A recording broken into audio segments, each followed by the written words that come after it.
అసలు బైబిల్ చదువుతుంటే ఎన్ని లోకాలు, ఎన్ని మహాశక్తులు, ఎంత విశ్వం, ఎంత పరలోకం, ఎంత అగ్నిగుండం, ఎంత పాతాళం, అగాధం, ఇవన్నీ బైబిల్లో భద్రపరచబడి ఆ లోతులలోనికి వెళ్ళాలి. పాతాళం అంటేనే లోతు, మరి ఆ లోపలికి వెళ్ళొద్దా నువ్వు పైన చదివేస్తావు, పైన చదివేసి మూసేస్తావు.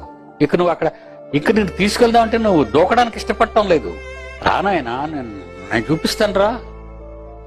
తండ్రి గెంతేశాడు చీకట్లోకి. తండ్రి పైన వెలుగులో నిలబడ్డాడు. వాడికి అంతా కనబడుతుంది, కానీ తండ్రి పిలుపు వినబడుతుంది కానీ కనబడటం లేదు. తండ్రి అంటాడు, గెంతునాయనా, నేను పట్టుకుంటాను. ఏమండి, ఏ కొడుకు గెంతితే తండ్రి వదిలేసి పారిపోతాడండి? క్యాచ్ పట్టుకుంటాడు.